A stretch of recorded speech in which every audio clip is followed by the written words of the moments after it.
Hello, everyone, and welcome back. Today we're looking at the Type 7 Shuttle.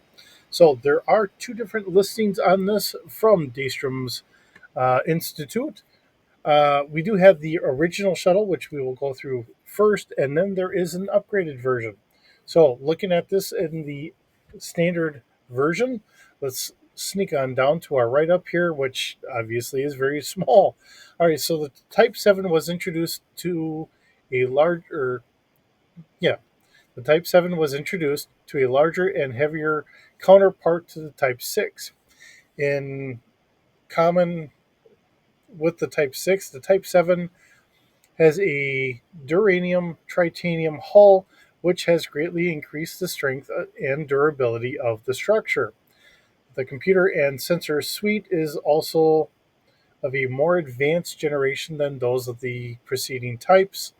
The Type 6 continues in production, although the advent of the new field replicator shuttle models capable of vastly higher warp speeds is likely to cut the project production of a further 700 plus units drastically.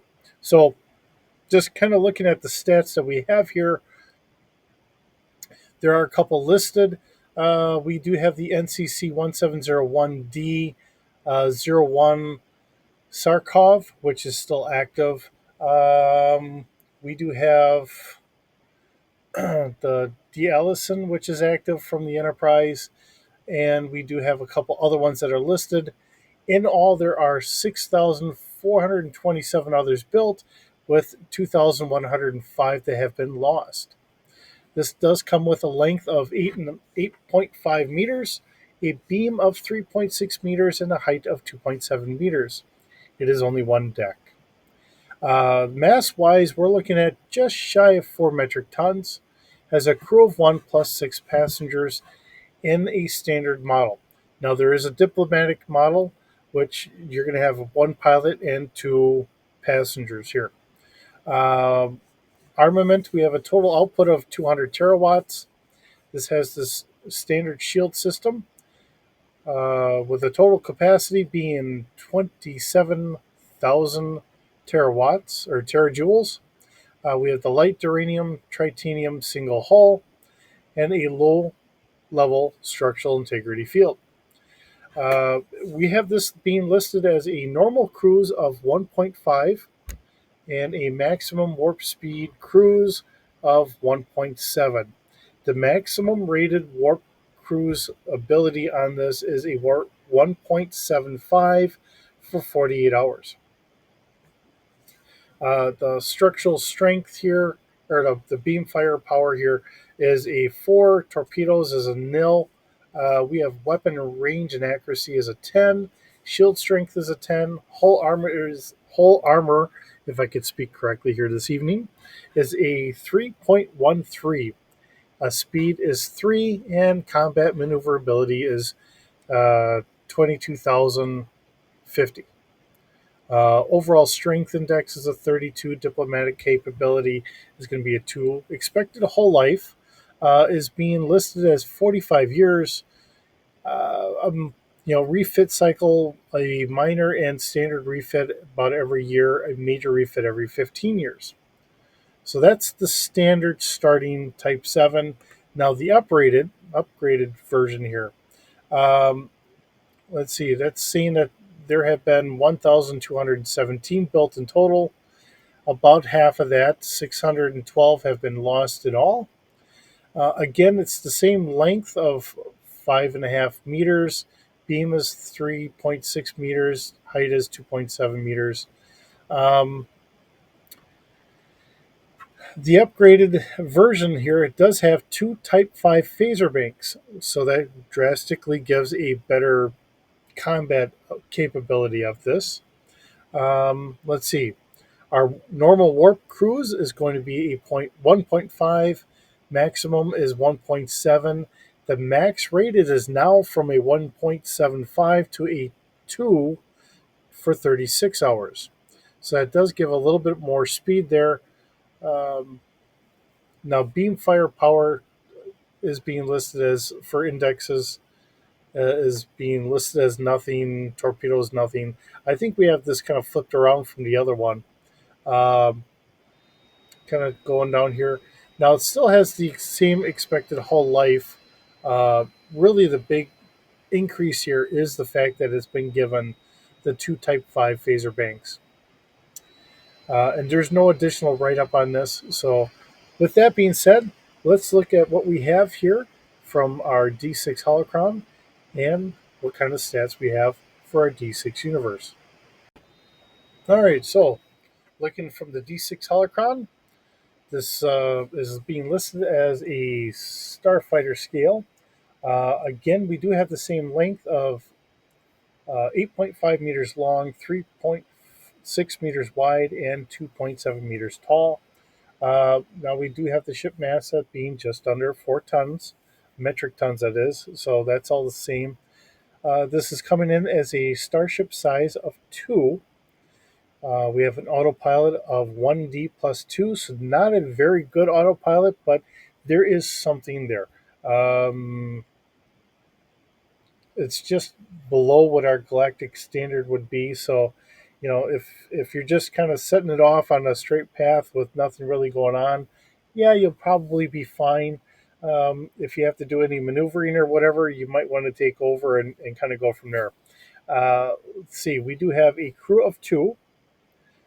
Skeleton crew is just a 1 with a +5 bonus to your operations. So passengers are being listed as 6. But again, if you wanted to do this as a diplomatic shuttle, I would put it probably back down to a 2. Cargo capacity, we've hit this one before, and I think we did this with the Type 6 shuttle, which I'm going to flip over to real quick. And I'm going to try and copy.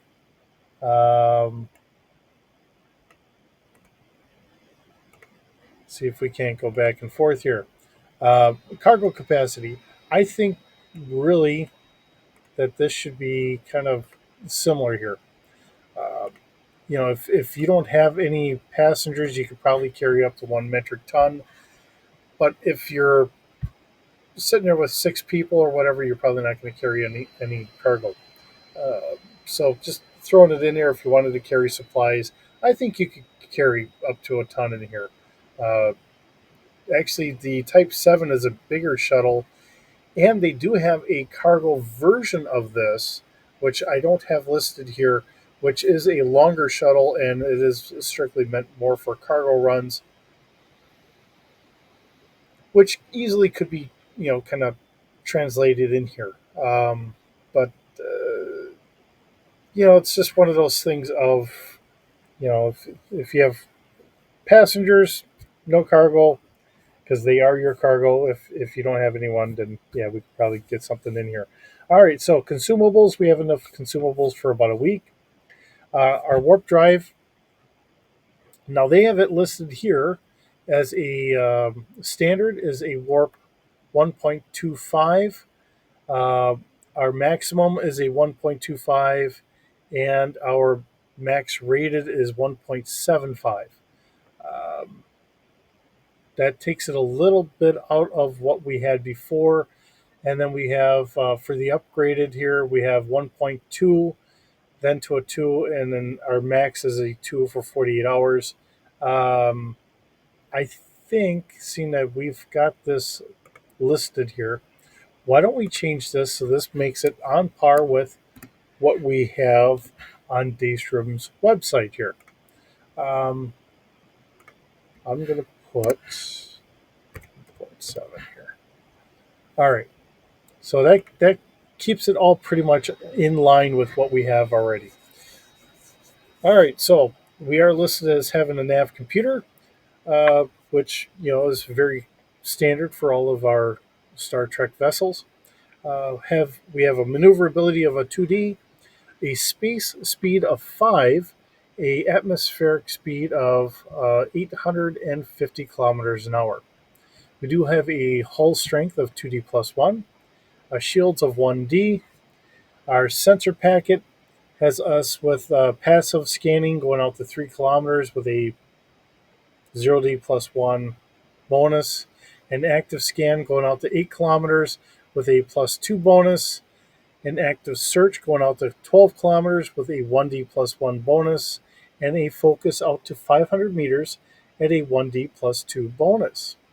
So for our upgraded version, which it's listed as, we have two Type 5 phaser arrays, forward and aft, so there's going to be one in each. Starfighter scale, fire control is 0D, has a rate of fire of 1 and damage of 5D. The upgraded version also gives us the photon torpedo launcher. This is on our forward arc, but they are self-guided. Fire control again is going to be a 0D. Spread is 1. Ammunition is 1 to 3 Type 2 photon torpedoes that are carried on board. And we have a damage of 10D. I will point out that this also gives us the ability to use this type of shuttle for scientific missions because you could have 1 to 3 um, kind of, my mind is blanking out here, uh, scanning torpedoes.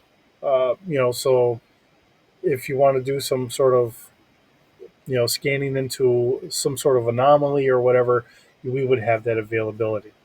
We do have two class Alpha tractor beams, one forward and one aft. Starfighter scale fire control is 0D. Rate of fire is going to be 1, and strength is 3D. I was thinking probes. That's my mind is finally catching up to what I was thinking here. So yeah, I mean, if we wanted to carry 1 to 3 probes instead of torpedoes, they were meant to fit and fire out of the same launchers. Gives us that ability.